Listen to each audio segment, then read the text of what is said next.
ओम शांति। नवरात्रि का पहला दिन माँ शैलपुत्री की पूजा की जाती है। शैल यानी पर्वत। शास्त्रों में हिमालय पर्वत की पुत्री शैलपुत्री माँ दिखाई गई है। इनका दूसरा नाम पार्वती और उमा भी दिखाते हैं। शैलपुत्री यानी पर्वत के समान सदा ऊंची स्थिति में स्थित रहने वाली आत्मा। पार्वती यानी पर्वत के समान अचल अडोल स्थिति। उमा यानी वो आत्मा जो सदा उमंग उत्साह में रहती है।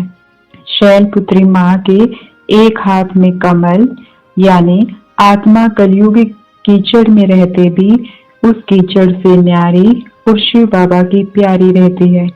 दूसरे हाथ में त्रिशूल यानी आत्मा को तीनों लोकों और तीनों कालों का ज्ञान हो गया है।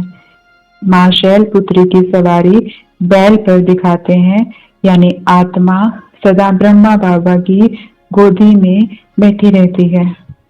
इस दिन हम शिव बाबा से विस्तार को संकीर्ण करने की शक्ति धारण कर अपनी अवस्था को पर्वत समान अचल अडोल बनाने का अभ्यास करें।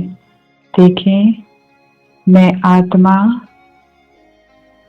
भरकुटी के मध्य चमचमाता सितारा।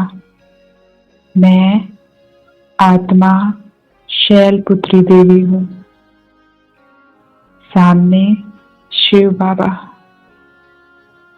शिव बाबा से विस्तार को संकीर्ण करने की शक्ति मुझ आत्मा में भर रही है।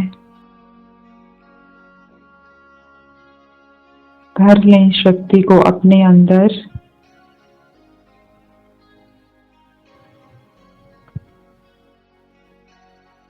इस शक्ति को धारण कर मैं आत्मा जब चाहे इन कर्मेंद्रियों से डिटैच हो सकती हूँ और जब चाहे इन कर्मेंद्रियों का आधार ले कर्म करवाती हूँ।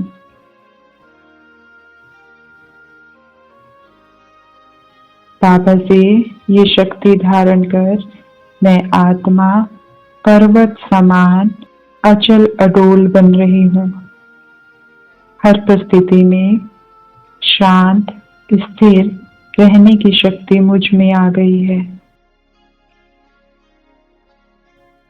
मैं सदा अचल अडोल रहने वाली शैलपुत्री देवी हूँ। ओम शांति।